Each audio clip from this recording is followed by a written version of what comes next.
Ne balimaw ani ɲantuma ne ye ɲori keyita ye ne ye baara kɛ kalan ɲɛmɔgɔ soba la olu ka yɔrɔ dɔ bɛ yen n'a bɛ wele ko CAD d'éducation i bɛ baara kɛ yen ne ɲɛdilen bɛ ne ka baara ɲɛdilen bɛ information ani communication ne ka baara ɲɛdilen b'o la bi an sera aw ma ka na jɛ ka kuma fɛn dɔ kan n'a bɛ wele ko projet d'appui au comité de gestion scolaire o ye an ministère de l'éducation yɛrɛ ye hakilina de ye ko fɔ ka dɛmɛ kɛ min bɛ taa CGS fan fɛ pour que kalan yiriwa cogo min na o kɔnɔna la dɛmɛbaga minnu sɔrɔla o ye JICA ye n'o bɛ wele ko la coopération internationale japonaise an ka dɛmɛbagaw y'olu ye projet in gilanna ye jumɛn ye a gilanna ye ka denmisɛnninw ka kalan sabati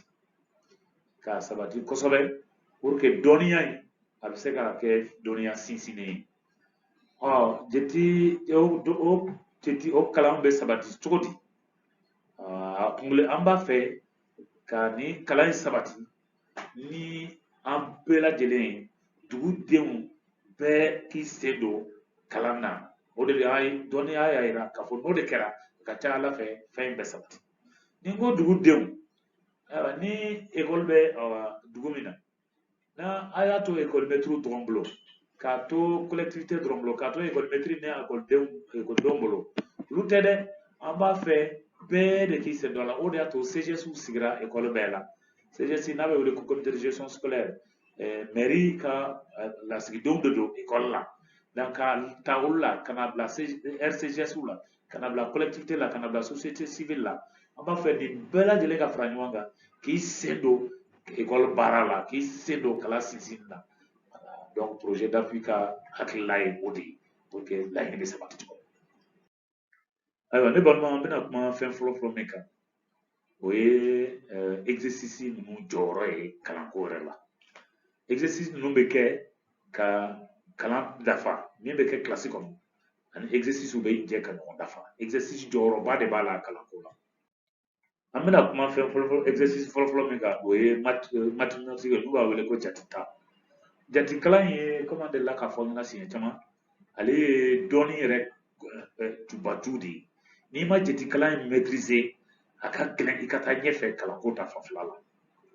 voilà surtout machine ko kelen na diɲɛ bɛ ka taa yɔrɔ min na ka wajibiyara an bɛɛ lajɛlen kan an ka jatikalan faamuya kosɛbɛ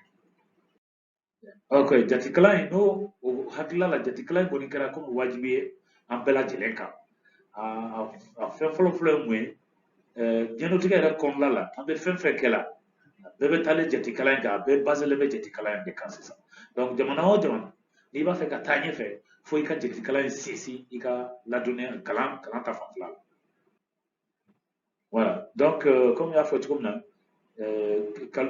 jatikalan in a bɛ an kɛ an bɛɛ lajɛlen fɛ don o don fɛn min don an ka diɲɛlatigɛ yɛrɛ taalan yɛrɛ y'a ye komi delila k'a fɔ cogo min na hali n'i bɛ taama i sen da yɔrɔ i b'i sen da yɔrɔ jateminɛ parce que n'i jiginna dingɛ kɔnɔ dɔrɔn i laban i bɛ kɛlɛ i bɛ bɔ ka bin donc sen da yɔrɔ jateminɛli o bɛ jatikalan jate dɔ de kɛtɔla ye donc an ka vraiment an ka fɛɛrɛ kɛ an ka ɲɔgɔn dɛmɛ jatikalan in an ka sinsin ka don ba la jatikalan in a maîtriseli a faamuyali a sinsinni an fɛ o nana kɛ fɛn ye a nana kɛ wajibiyalen an kan bon donc n'a bɛ kɛ ten an kan ka an ka denmisɛnninw n'o ye an ka kalandenw ye depuis kilasi fitininw la k'u dɛmɛ u ka se ka san sɔrɔ u ka se ka jatikalan in a ka sinsin u ka kalan na cogo min na o bɛ fisaya an bɛɛ lajɛlen ma pour que denmisɛnninw ka kalan in yɛrɛ ka sinsin kosɛbɛ fɛn belebeleba saba bɛ yen n'o bɛ wele ko facteur clé an kɔni bɛna da don o de la sisan o facteur clé fɔlɔ ye mun ye o ye waati min bɛ ta kalan na a filanan ye mun ye kalan yɛrɛ a environnement an bɛ kalan kɛ fɛn min kɔnɔna la n'o bɛ wele ko espace environnemental a sabanan o ye kalan yɛrɛ qualité ye t'a dɔn n bɛna qualité fɔ bamanankan na cogo min na mais fo baara kɛbagaw ka baara qualité fɔ ka ɲɛ temps o ye tiɲɛ don temps bɛ yen denmisɛnninw bɛ taa ekɔli la u bɛ taa waati dɔ kɛ kilasi kɔnɔ mais o dɔrɔn tɛ k'a bɔ fo waati dɔ ka fara ka denmisɛnninw ka se ka fɛn dɔ kɛ kalan kilasi n'o ta kɔfɛ min ye utiw ye n'o ye baarakɛminɛnw ye o baarakɛminɛn dɔw fana kan ka sɛgɛsɛgɛ an minnu bɛ tɛgɛ ɲɔgɔn ma ɲɔgɔn bolo an ye fɛn dɔ dilan n'a bɛ wele ko livre jatikalan livre an jɛra ka dɔ dilan ka valider la ministère de l'éducation fɛ o valider la o fɛn fana bɛ yen donc min ye qualité ye n'o ye baara yɛrɛ kɛbagaw an bɛna maa dɔw ta n'o bɛ wele ko ACAw olu de fana bɛna o kuru kɛ kɛrɛfɛ a tɛ kɛ kilasi kɔnɔ kilasi heure la mais a bɛ kɛ kilasi ekɔlidenw tɛ ekɔli kilasi kɔnɔ waati min na ko waati tɛ o fɛn in pour que an ka kalan yɛrɛ ka taa ɲɛfɛ jatikalan na kosɛbɛ fɛn belebeleba fila bɛ yen fo an ka jɛ k'olu aw tɛgɛ ka di ɲɔgɔn ma o fɛnw ye jumɛn ye ekɔlidenw olu bɛ fan kelen fɛ denmansaw olu bɛ fan dɔ fɛ denmansaw olu tilalen don cogo dɔ la fɔlɔfɔlɔ n'an b'olu wele ko CGS olu ye minnu sigira pour que ka kɛ an ka collectivitéw ka cɛbɔ ye kalankɛbolow la école-maître fana bɛ yen o école-maître olu de kan ka kalan kilasi kuru di denmisɛnninw ka kilasi kɔnɔ